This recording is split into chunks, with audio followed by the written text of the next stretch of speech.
من المرسلين إذ أبق إلى الفلك المشحون فساهم فكان من المدحضين فالتقمه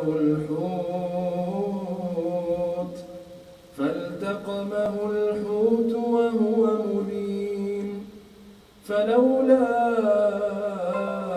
أنه كان من المسبحين للبث في بطنه إلى يوم يبعثون فنبذناه بالعراء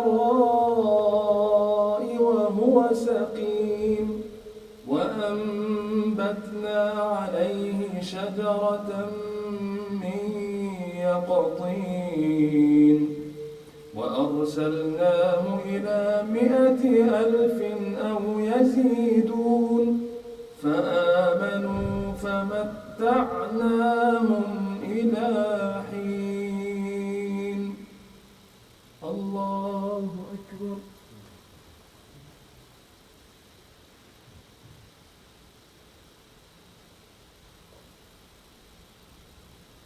سمع الله لمن حمده. الله أكبر.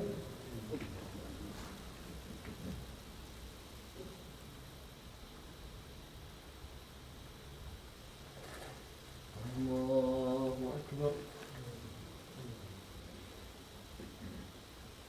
الله أكبر.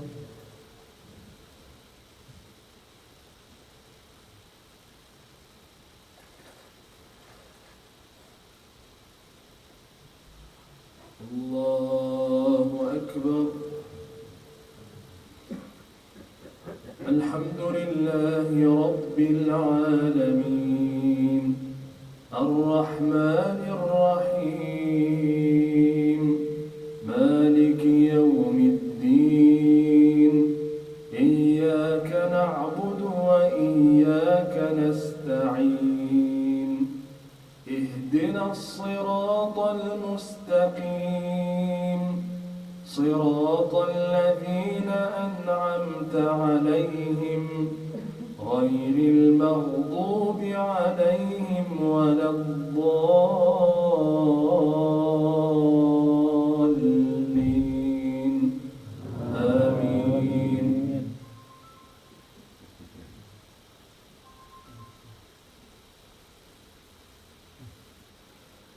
فاصبر لحكم ربك ولا تكن كصاحب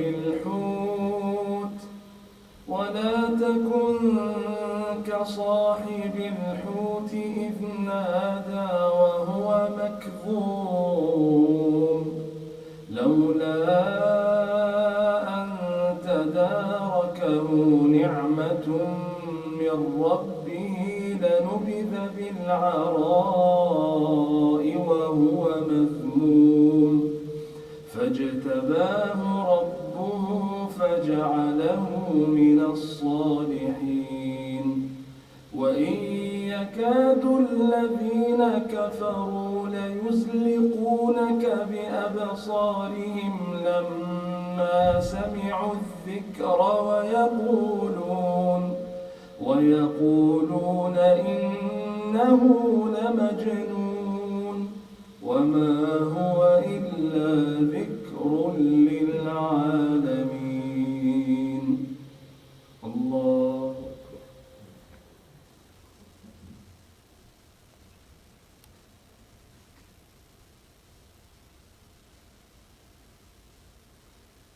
سمع الله لمن حمده. الله أكبر.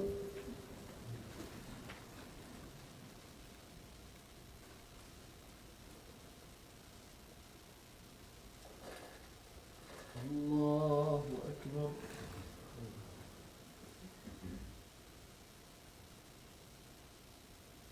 الله أكبر.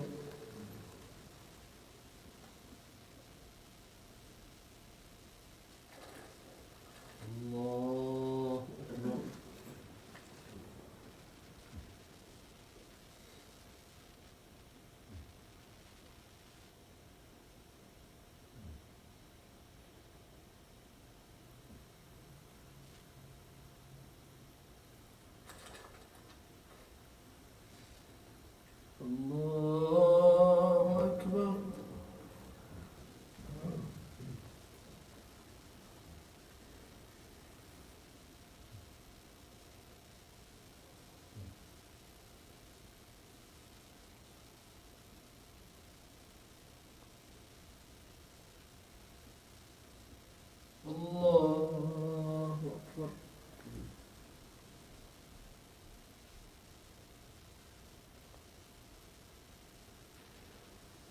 الله لمن حمده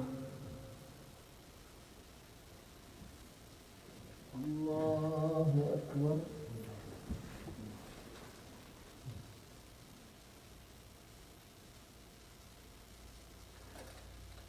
الله أكبر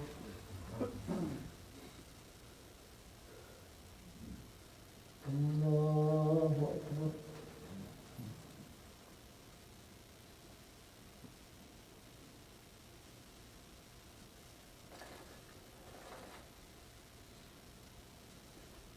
الله أكبر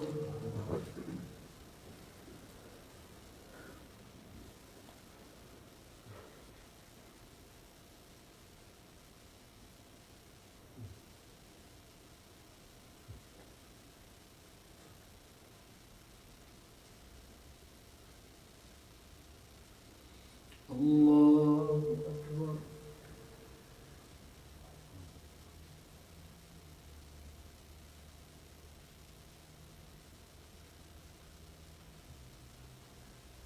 سمع الله لمن حمده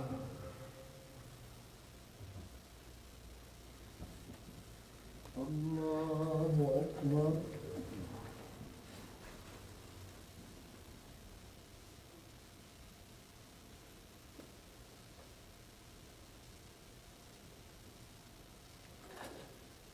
الله أكبر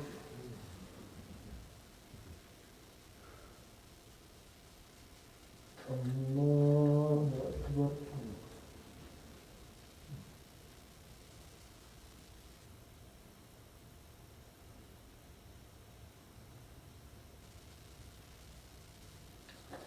الله أكبر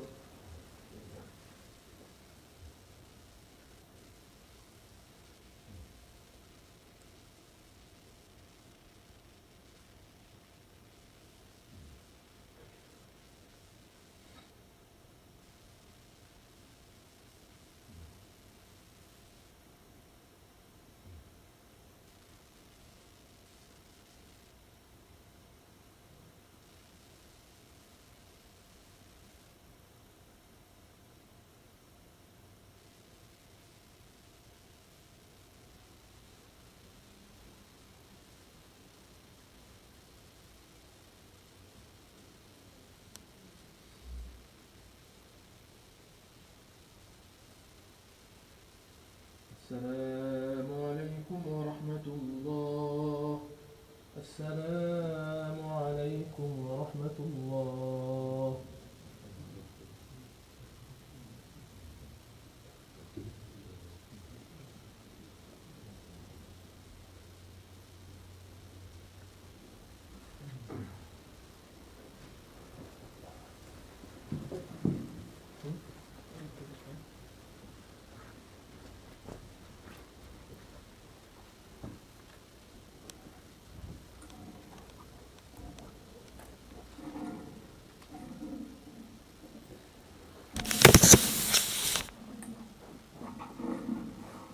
بسم الله الرحمن الرحيم الحمد لله والصلاة والسلام على سيدنا رسول الله وعلى آله وصحبه ومن والاه وتبع هداه ثم أما بعد. Inshallah, we'll be continuing the text of our Shaykh, Dr. Walid al-Munisi, Hafidhullah Ta'ala, the Ramadan lounging sessions. Our very quick reading of it and small commentary. And we've reached chapter 5, the rulings of fasting. So the Shaykh, Hafidhullah Ta'ala, here mentions a few basic rulings related to fasting, important rulings that we all need to know. And every Muslim who is going to fast and is mashallah, happily waiting for the upcoming month of Ramadan, needs to be able to learn how to fast. And the rulings pertaining to fasting, this is something that everyone needs to know about. So the Shaykh begins by telling us that Allah subhanahu wa ta'ala, if He wants good for someone, He teaches him, gives him knowledge of the religion. If someone Allah subhanahu wa ta'ala wants good for, whoever Allah wishes good for, He grants him knowledge of the religion. And we can also induce that whoever Allah subhanahu wa ta'ala doesn't want good for, He will not give him knowledge of the religion. So this is something that we should all seek after, knowledge of the religion. And this is one of the pillars of Islam, as we all know, the 5 pillars of Islam, fasting. And so this is an obligation upon all of us, and we need to learn the rulings for this. And we've been commanded in the Quran to fast. Fasting has been prescribed upon us, and we've been ordered to fast. So we all need to make sure that if we don't know something, we learn it and we ask about it. طيب. The Sheikh begins by mentioning that the word fasting in the Arabic language linguistically means to abstain, to stay away from something. So if you stay away from anything, linguistically, this is fasting. However, from a technical perspective in Islamic law, fasting is to abstain from the nullifiers of the fast with intention from the true dawn until sunset. This is fasting in Islamic law. And from this definition, we come across the 2 pillars of fasting, which is having the intention and abstaining from the nullifiers of the fast. So we are going to talk quickly about these 2 pillars, inshallah, and we'll pick up with the condition, the obligation, and the validity of fasting next time, inshallah. So as for the first pillar, the intention, the evidence for this, as the Shaykh mentions, Hafidhullah Ta'ala, is the hadith of the Prophet sallallahu alaihi wasallam. Actions are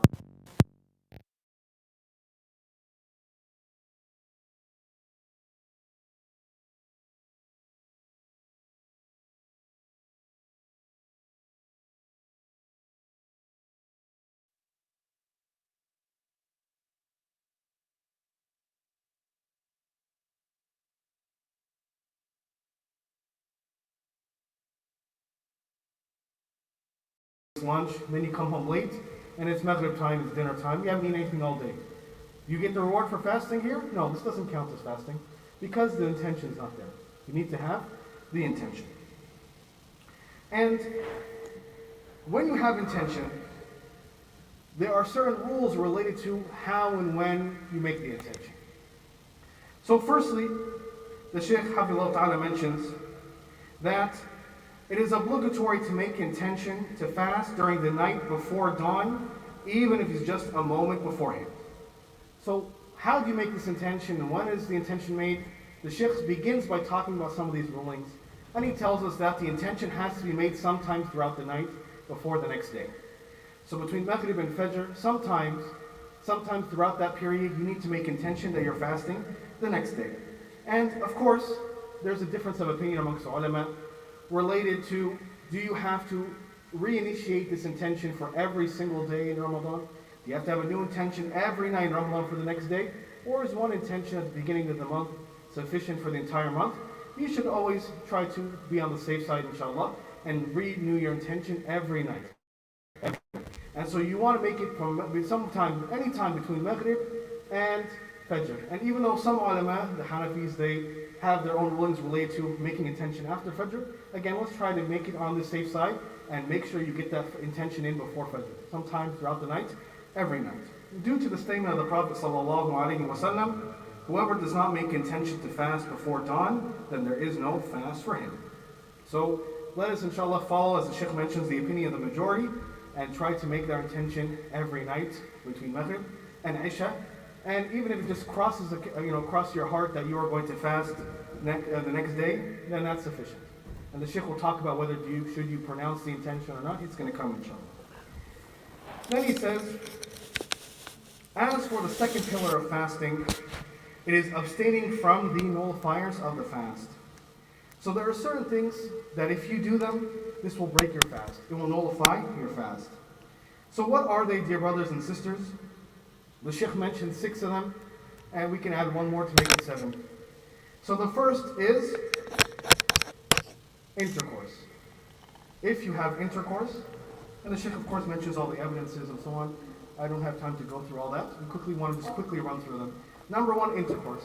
So if you have intercourse, this is of course a nullifier of the fast, and it's one of the nullifiers that some madhabs say that this is the one that only obligates an expiation.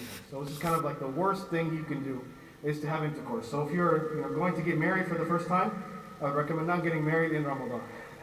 And some brothers, mashallah, they're like, we want to start our life off with taqwa, shaykh, and we want to have a very pious life. We're going to start it in Ramadan. So we're like, we recommend wait at least till Eid. Wait till Eid. No, I want to start my life right with piety and taqwa. I'm going to get married in Ramadan. And then at the end of Ramadan, I forgot, they came and they said, I ruined 17 days of Ramadan. So if you're going to be a newlywed, then you should delay this till after Ramadan. This is the worst thing you can do, basically. Because some of the ulama, they said, this is the one nullifier that would obligate an expiation. And some other scholars, they said, no, expiation is not limited just to intercourse, but to other types of nullifiers as well. There's difference of opinion amongst them exactly which one of those would do that. So the first nullifier is intercourse. The second one is that which would lead to the same result as intercourse, and I'm seeing we have children here, so I'll move on to the third one, inshallah, without getting into details. But the fuqaha do mention many details, whether this occurs by looking, or touching, or thinking, and so on. So if you have something does occur to you, since I can't get into details now, please come and ask, inshallah, if you have any questions on this matter. The third nullifier of the fast is eating and drinking, and this is very clear in the text. Everyone knows this, eating and drinking. The fourth nullifier, dear brothers and sisters, that which takes the same ruling as eating and drinking. That which takes the same ruling as eating and drinking. And the Shaykh, he only mentions two here. And he says that which takes the same ruling as eating and drinking are blood transfusions and nutritious injections like a glucose drip where you can live without eating and drinking. And then the Shaykh, he takes the opinion that all the other types of nullifiers that may fall under this category, he believes that he doesn't follow this opinion and believes that there's no evidence for them. But there really is a difference of opinion here amongst the ulama, and so the majority of scholars actually will mention that other things can take the same ruling as eating and drinking, like something going through the eyes, something going through the ears, something going through the back passage, and so on and so forth. So this includes a lot of the new medical procedures and medicines and things that we have today that would fall under this category of that which is like eating and drinking. And then, like I said, there is a difference of opinion on this. Some ulama say none of this would count as eating and drinking and take the same ruling as it, so it would not break the fast, but the majority of scholars, they do. And of course, they differ, over the details, but if you're going to have some sort of medical procedure or take some sort of medicine, then please come and ask us beforehand so we can give you the appropriate answer for your situation, because there is a lot of controversy over these things. So this is the fourth nullifier of the fast. The fifth nullifier of the fast is intentionally vomiting. So if you intentionally vomit, this will break your fast. But if vomit overtakes you and you don't intentionally vomit, it's accidental, involuntary, then this will not nullify the fast. And the sixth nullifier of the fast, and it's different upon one, and that is cupping, hijama, cupping. And the Shaykh here mentions that he believes that donating blood would take the same ruling. Now this is one opinion amongst the ulama, but many of the scholars, they would say that donating blood would not take the same ruling as hijama for those who say that hijama would nullify the fast.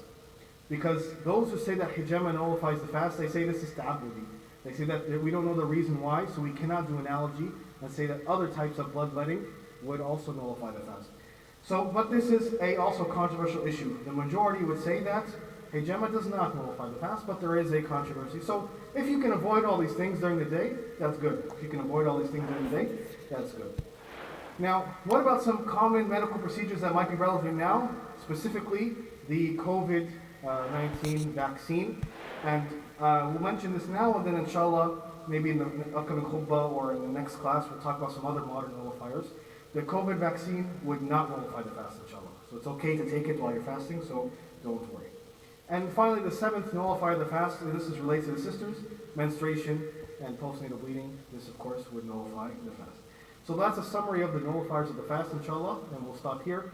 Again, there are many details and different opinions, so if you have a question, please come and ask about one of these things if it's relevant to you.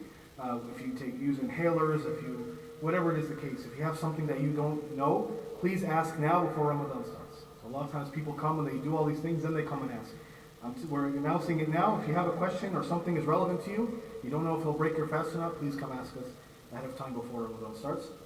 And next time, inshallah, we'll talk about the conditions for the obligation and validity of fasting. Barakallahu feekum. Hada wa sallallahu ala sayyidina Muhammad wa alihi wa sahbihi ajma'in. عليكم.